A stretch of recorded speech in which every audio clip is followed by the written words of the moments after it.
Nah, maka dari itu teman-teman, kemungkinan besar, ini mohon maaf ya, kemungkinan besar kalau misalkan kalian ketika interview itu hanya menjawab ataupun hanya menjawab apa adanya gitu, tidak bisa melebih-lebihkan. Artinya melebih-lebihkan itu tidak bisa membawa ataupun menarik hati HRD, ya mohon maaf ya, kalau misalkan kalian dipending itu sampai 2 ataupun 3 bulan untuk melakukan training, ya kemungkinan besar itu tuh kalian itu tidak diterima teman-teman. Nah, yang saya lakukan adalah bagaimanapun caranya, bagaimanapun dan apapun yang akan kita hadapi di ruangan HRD nanti, sekuat mungkin kita itu harus tenang dan harus menjadi diri kita sendiri teman-teman.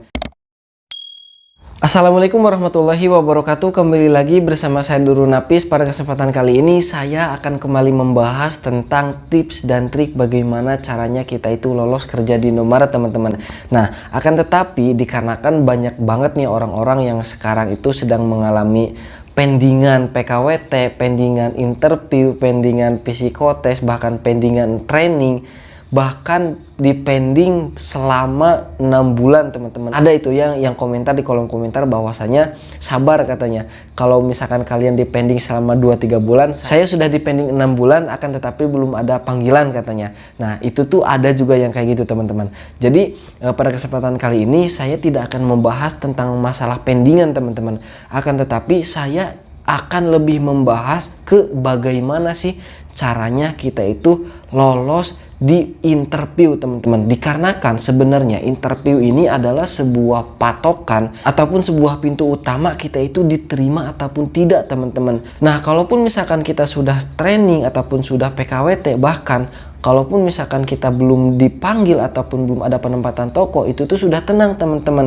Dikarenakan kalau misalkan sudah training, misalkan kita sudah dibekali ilmu dengan ilmu-ilmu yang diberikan oleh trainer-trainer di training center, itu tuh sudah aman teman-teman. Artinya kita itu sudah didata ataupun kita itu sudah fix diterima teman-teman. Akan tetapi kalau misalkan kita dipendingnya ketika interview, ketika psikotes, ya kemungkinan besar mungkin itu tuh kita itu harus menerima dengan lapang dada. Artinya kita itu tidak diterima teman-teman. Nah, jadi pada kesempatan kali ini supaya kita itu fix diterima ataupun supaya kita itu bisa menghadapi kenyataan yang ada di depan mata, artinya kenyataan tes yang di depan mata itu kan setelah kita psikotes itu adalah interview.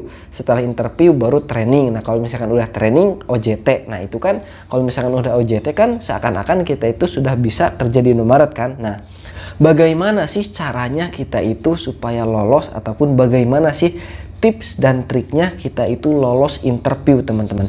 Oke, kita langsung saja bahas. Jadi pertama gini teman-teman, kita santai aja ya. Kalau misalkan tips saya ataupun cara saya dulu ketika saya diinterview oleh HRD, jadi seperti biasanya kita itu menunggu dengan teman-teman kita, entah itu 4 orang atau 5 orang dan yang lain sebagainya. Kalau saya dulu itu sebanyak 5 orang teman-teman. Nah, ketika kita menunggu teman kita yang sedang interview, biasanya kita kan nanya-nanya. Kalau misalkan dia udah keluar itu ya bertek-bertek misalkan, nah kamu ditanya apa aja, kamu ditanya gimana aja, kamu yang ditanya hal apa aja. Nah, itu tuh kita tuh bener-bener kepo teman-teman.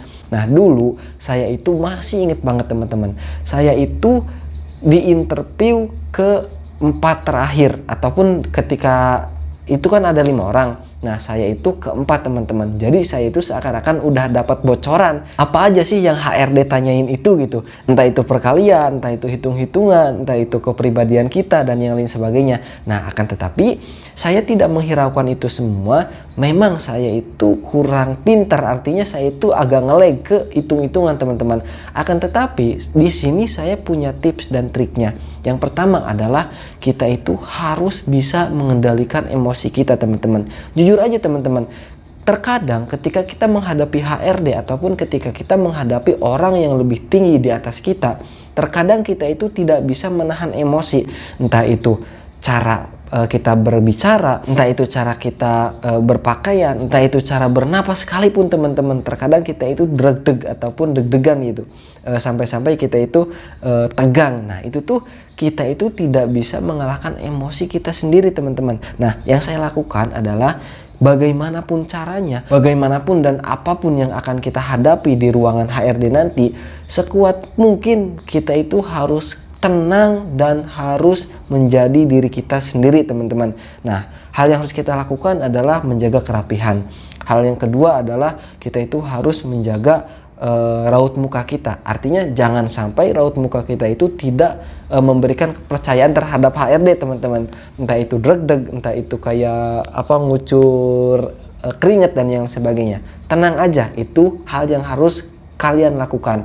Nah, setelah itu kita itu harus menjawab pertanyaan-pertanyaan HRD yang HRD berikan kepada kita, teman-teman. Nah, kalau misalkan ditanya ataupun kalau misalkan HRD itu nanya, kamu misalkan dari mana, ataupun sistemnya nggak nanya coba perkenalkan nama kamu ya, jadi sistemnya itu ya kayak nanya biasa aja. Nah, respon kita terhadap HRD itu tuh tidak bisa semena-mena ataupun tidak bisa menyamakan HRD dengan teman ataupun dengan rekan kerja kita, teman-teman.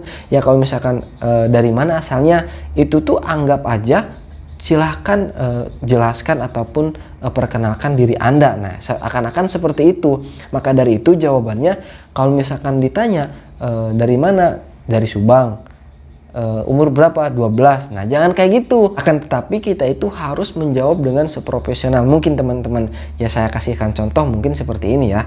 Kalau misalkan ditanya oleh HRD-nya yang berhubungan dengan nama, dengan umur, mungkin kita itu menjawab harus lebih ke fokus ataupun ke ke telitian lah. Maka dari itu jawabannya kurang lebih seperti ini, teman-teman. Baik Bapak, perkenalkan nama saya Durun Napis, saya umur 21 tahun, saya dari Subang, Jawa Barat. Nah, misalkan seperti itu, teman-teman. Jadi untuk mengatakan nama, umur, dari mana, nah kita itu berkelanjutan, jangan kayak seini aja gitu, jangan kayak ngobrol biasa gitu, teman-teman, seperti itu ya. Nah, akan tetapi ini pengalaman saya dulu ya. Ini pengalaman saya ketika saya ditanya pertama kalinya, teman-teman.